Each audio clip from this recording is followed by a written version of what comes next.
The next guy coming up to the stage, he's from Chicago, Illinois, perform all over the country. Give it up for Kyle Wells.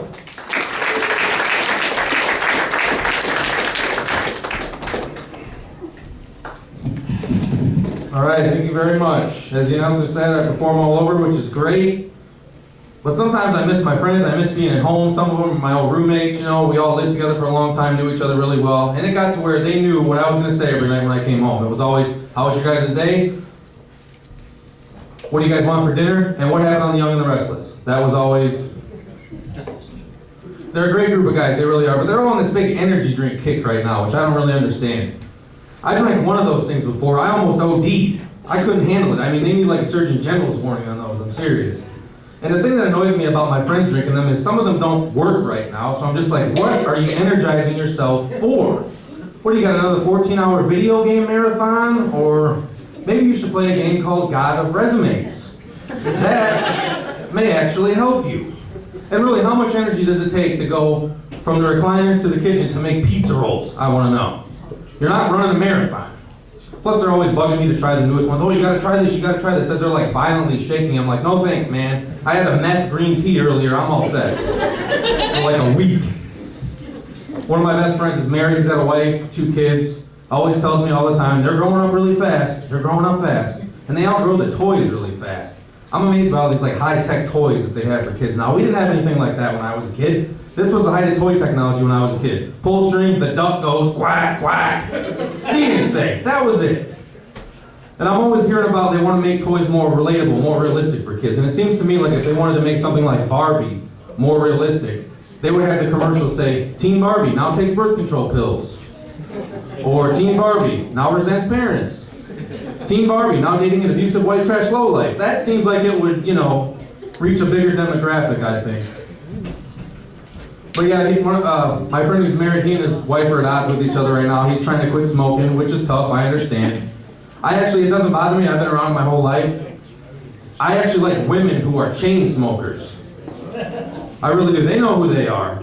Like the 20, 30-year like religious chain smokers. They're easy to identify, they sound like transvestites with laryngitis.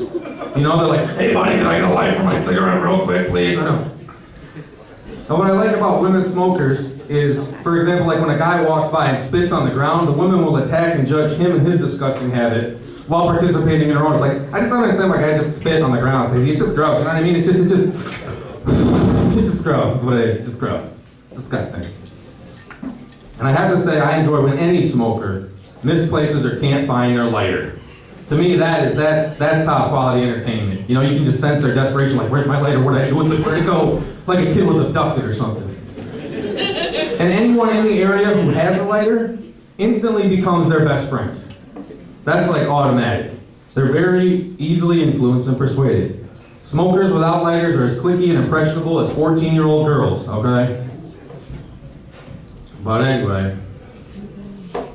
I like when you go to the bank sometimes and there's only like one person working. They put those next teller please signs up in the empty windows. How stupid do they think people are?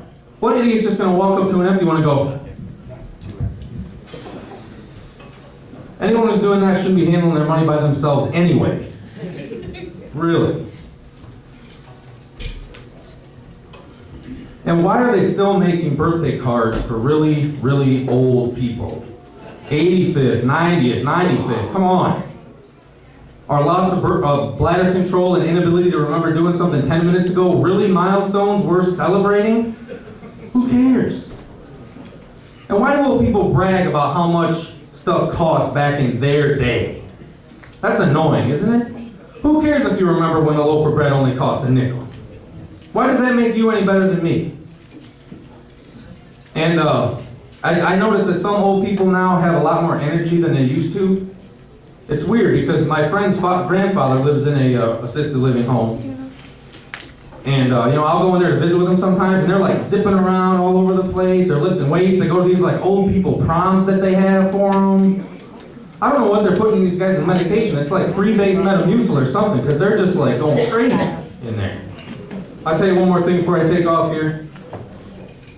I don't watch TV because there's too many stories about terrorism, and I think they're going about questioning the guys they capture all wrong. I think they want to get these guys to talk, they should scrap conventional interrogation methods. Recruit Great Aunt Hilda from the Silver Pines nursing home. That'll get them to talk. A full-blown dementia patient would be way more useful than any counterterrorism tool. Think about it. I don't care how strong your will is. You spend 8 hours in a room with the shuffleboard team captain, asking repeatedly if her sister Agnes lives in Florida, you will eventually crack. That is geriatric jihad, my friends. And that's my time, guys. Thanks a lot.